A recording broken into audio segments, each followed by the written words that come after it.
12 दिसंबर 2021 को मुंबई के नजदीकी हिल स्टेशन माथेरान में साईं सदन लॉज के कमरे से सफाई के दौरान सुबह सुबह एक लड़की की सिर कटी लाश मिलती है।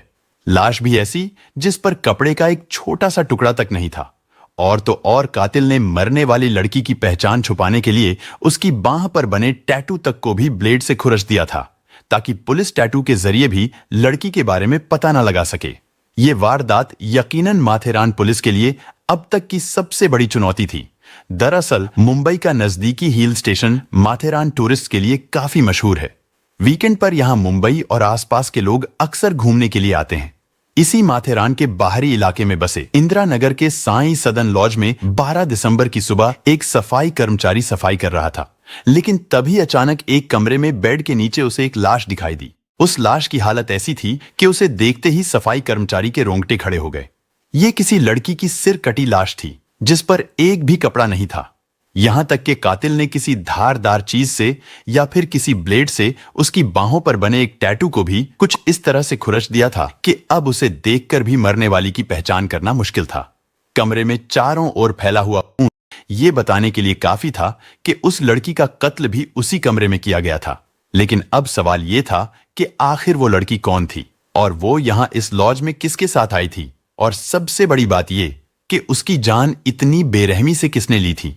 लेकिन उस लड़की को इतनी दर्दनाक मौत देने के पीछे आखिर कातिल का मकसद क्या हो सकता था? ऐसे ही कई सवाल थे जो पुलिस के लिए किसी चुनौती से कम नहीं थे। क्योंकि लाश लॉज में मिली थी तो ऐसे में सबसे पहले पूछताछ भी लॉज वालों से ही होनी थी। इसलिए पुलिस ने लॉज में काम करने वाले लोगों से इस जोड़े के बारे में पूछताछ करनी शुरू की। साथ ही लॉज के रजिस्टर भी चेक किए गए, लेकिन लॉज में उन दोनों ने अपना नाम हमजा खान और रुबीना बेगम के तौर पर लिखवाया था। उन्होंने पता भी मुंबई का लिखवाया था। साथ ही उन दोनों ने रिश्ते में एक दूसरे को पति पत्नी बताया था। उन्होंने कमरा भी शनिवार और रविवार यानी 2 दिनों के लिए बुक किया था। लेकिन जब पुलिस मुंबई में उन दोनों के बताए पते पर पहुंची तो वही हुआ जिसका पुलिस को डर था। असल में उन दोनों के द्वारा लिखवाया गया पता गलत था और उनकी पहचान भी गलत थी, क्योंकि वहां ना तो हमजा और रुबीना नाम का कोई रहता था और ना ही वहां के लोग इस तरह के नाम के किसी लड़का लड़की को जानते थे।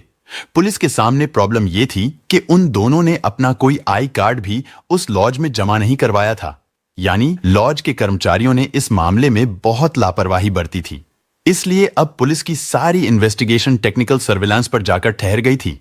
लेकिन लॉज से जिस लड़की की लाश मिली थी उसका ना तो सिर था और ना ही उसके जिस्म पर कोई कपड़ा था।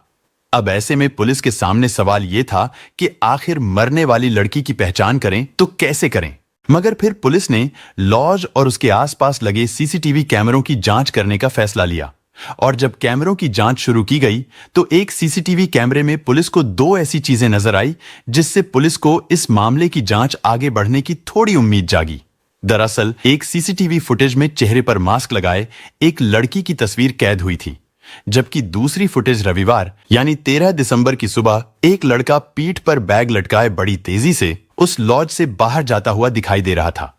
पुलिस को लग रहा था कि यह तस्वीर उसी पीड़ित लड़की की हो सकती है, जबकि दूसरी फुटेज में लॉज से बाहर जाता हुआ लड़का कातिल हो सकता था। पुलिस अब नए सिरे से उन दोनों की पहचान पता करने के साथ साथ उस लड़के को ढूंढना भी शुरू कर देती है। इसके लिए पुलिस ने आसपास के इलाकों में कुछ और सीसीटीवी कैमरों की जांच शुरू की और इसी कोशिश में पुलिस को एक बहुत बड़ी कामयाबी हाथ लगी। असल में वही लड़का एक सुनसान रास्ते पर जंगल की ओर जाता हुआ दिखाई दे रहा था। इसके बाद पुलिस ने भी उसी दिशा में जाकर उस इलाके की तलाशी लेने का फैसला किया, ताकि अगर वहां आसपास कोई सबूत मिले तो उसे बरामद कर लिया जाए। अभी पुलिस उस सुनसान रास्ते पर थोड़ी दूर ही पहुंची थी, तभी अचानक पुलिस वालों की नजर रेलवे लाइन के पास करीब 250 फीट नीचे गहरी खाई में एक ऐसी चीज पर पड़ी कि पुलिस वाले भी चौंक उठे। असल में वो एक पॉलिथीन का पैकेट था जिस पर खून के धब्बे दूर से ही साफ दिखाई दे रहे थे। और जब पुलिस ने उस पॉलिथीन को कब्जे में लेकर उसे खोलकर देखा तो उसके अंदर से लड़की का कटा हुआ सिर बरामद हो गया। इसी बीच टेक्निकल सर्विलांस और पैसों के ट्रांजैक्शन के आधार पर पुलिस को इस जोड़े के बारे में कुछ और भी जानकारी मिली थी। साथ ही खाई में फेंके गए सिर के पास से पुलिस को लड़की का पर्स भी मिला, जिसमें गोरेगांव के किसी डॉक्टर की लिखी हुई एक पर्ची भी मौजूद थी, जिससे साफ हो गया था कि लड़की भी गोरेगांव की ही रहने वाली हो सकती है। और इसी तरह छोटी छोटी जानकारियां जुटाकर पुलिस ने आखिरकार उन दोनों की पहचान पता कर ली। लेकिन सवाल अब भी यही था कि आखिर ऐसी क्या वजह थी जिसके चलते लड़के ने उस लड़की का इतनी बेरहमी से कत्ल कर दिया था और फिर सबूत मिटाने के लिए लड़की का सिर काटकर उसे 250 फीट गहरी खाई में फेंककर फरार हो गया था। इसी तरह पूछताछ करते करते आखिर पुलिस को पता चल जाता है कि 13 दिसंबर को लॉज में ठहरने वाले कपल का असली नाम राम सिलोचन पाल और पूनम पाल था। 30 साल का राम सिलोचन और 26 साल की पूनम दोनों पति पत्नी थे।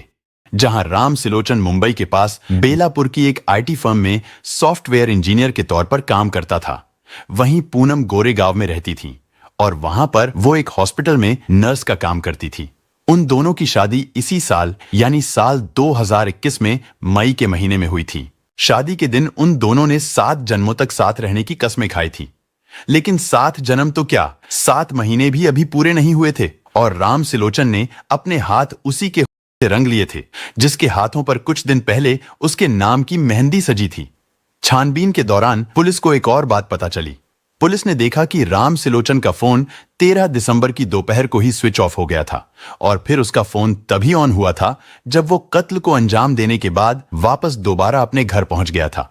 और इससे पता चलता था कि राम सिलोचन कितना बड़ा शातिर दिमाग है। लेकिन सीसीटीवी फुटेज से लेकर दूसरे तमाम सबूत ये बता रहे थे कि इस वारदात के दौरान राम सिलोचन की मौजूदगी माथेरान में ही थी। इस मामले की जांच पड़ताल में पुलिस की 5 टीमें लगाई गई थीं, जिनमें से एक टीम पनवेल में स्थित संदिग्ध राम सिलोचन के घर पर छापा मारती है। वहां से न सिर्फ राम सिलोचन पकड़ा गया बल्कि वो पुलिस को अपने घर पर देखकर बेहद हैरान था, क्योंकि उसने तो अपनी तरफ से इस कत्ल का फुल प्रूफ प्लान बनाया था और उसे पूरा यकीन था कि पुलिस उस तक कभी नहीं पहुंच पाएगी। अपने प्लान को सक्सेस बनाने के लिए सबसे पहले तो उसने गलत नाम से कमरा बुक करवाया था, फिर उसने लॉज में अपना पता भी गलत लिखवाया। इसके अलावा सीसीटीवी कैमरों से भी वो लगातार बचने की कोशिश करता रहा और कत्ल के बाद उसने सिर भी धड़ से अलग कर फेंका। उसने पहचान छुपाने के लिए शव के कपड़े तक उतार दिए थे, यहां तक कि लड़की के जिस्म पर बने टैटू को भी उसने मिटाने की कोशिश की थी। राम सिलोचन ने लड़की का पर्स और दूसरी चीजें भी अलग अलग जगहों पर फेंक दी थीं। वारदात के दौरान उसने लगातार अपना मोबाइल फोन भी स्विच ऑफ रखा था। अगर पुलिस की माने तो सबूत मिटाने के मामले में वो 80% तक कामयाब भी हो चुका था, लेकिन बाकी के 20% सबूतों ने उसकी पोल खोल दी और कड़ी दर कड़ी जोड़ते हुए पुलिस आखिरकार आरोपी तक पहुंच गई थी। जांच के दौरान पता चला कि उन दोनों ने 13 दिसंबर की शाम को साईं सदन लॉज में चेक इन किया था और उस लड़के ने अपनी पत्नी का कत्ल भी शनिवार और रविवार की दरमियानी रात को ही कर दिया था। इसके बाद उसने शव को बाथरूम में ले जाकर लड़की का सिर धड़ से अलग कर दिया और फिर एक बैग में रखकर वो उसे फेंकने के लिए निकल पड़ा। पुलिस की माने तो उसने अपनी पत्नी के कत्ल की साजिश शादी से पहले ही रच ली थी और इसीलिए उस दिन वो अपने साथ पॉलीथीन बैग और चाकू जैसी चीजें भी लेकर माथेरान आया था।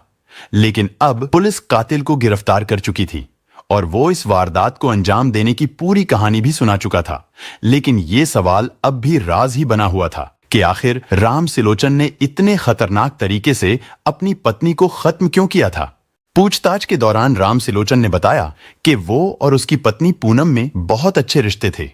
शादी के बाद गौना नहीं होने की वजह से भले ही वो दोनों अलग अलग रहते थे, लेकिन अक्सर छुट्टियों में उन दोनों का एक दूसरे से मिलना जुलना भी होता था। इसी बीच एक दिन राम सिलोचन ने अपनी पत्नी पूनम से एक सवाल पूछ लिया और बस उस एक सवाल का जवाब सुनते ही उसने अपनी पत्नी पूनम का कत्ल कर दिया। असल में राम सिलोचन और उसकी पत्नी पूनम दोनों मूल रूप से उत्तर प्रदेश के रहने वाले थे और उन दोनों की शादी भी घर वालों की मर्जी से हुई थी। लेकिन शादी के बाद उनका गौना नहीं हुआ था, इसलिए वो दोनों फिलहाल एक दूसरे से अलग ही रहते थे। राम सिलोचन पनवेल में रहता था जबकि पूनम गोरेगांव में अपने माता पिता के साथ रहती थी, मगर वो दोनों अक्सर छुट्टियों में एक दूसरे से मिला करते थे। लेकिन अब सवाल था कि जब सब कुछ इतना ही अच्छा था तो फिर राम सिलोचन ने पूनम को कत्ल क्यों किया था, और वो भी इतने भयानक तरीके से।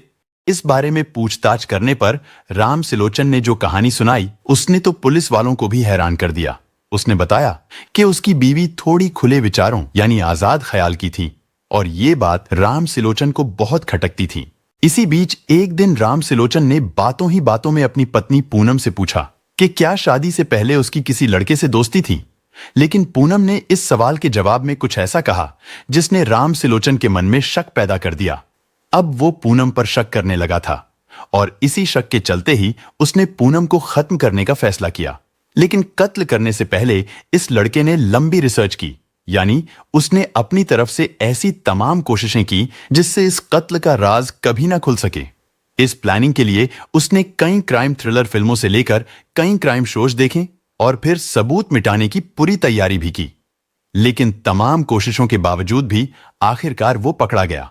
सीसीटीवी कैमरे में कैद हुई उन दोनों की तस्वीर, बैंक ट्रांजैक्शन डिटेल, लड़की के पर्स में मिली डॉक्टर की पर्ची और टैटू खुरचने की गलती, मोबाइल फोन का स्विच ऑफ और स्विच ऑन होना, ये कुछ ऐसी बातें थीं जो राम सिलोचन के खिलाफ अहम सबूत साबित हुई। खैर, इन सभी सबूतों और राम सिलोचन के बयान के आधार पर पुलिस ने चार्जशीट तैयार करके राम सिलोचन पाल को कोर्ट में पेश किया, जहां से उसे जेल भेज दिया गया। हालांकि ये मामला अभी भी कोर्ट में चल रहा है और आरोपी को सजा मिलना अभी बाकी है। दोस्तों, इस घटना को सुनाने का उद्देश्य किसी का दिल दुखाना नहीं है, किसी को परेशान करना नहीं, बल्कि आपको जागरूक करना है, आपको सचेत करना है। दोस्तों, इस पूरी घटना के बारे में आपकी क्या राय है, कमेंट बॉक्स में जरूर बताएं। और अगर हमारी मेहनत पसंद आई हो तो इस वीडियो को लाइक करते हुए शेयर भी करें। अगर आपने अब तक चैनल को सब्सक्राइब नहीं किया है तो हमारे चैनल को सब्सक्राइब कर लीजिए। धन्यवाद।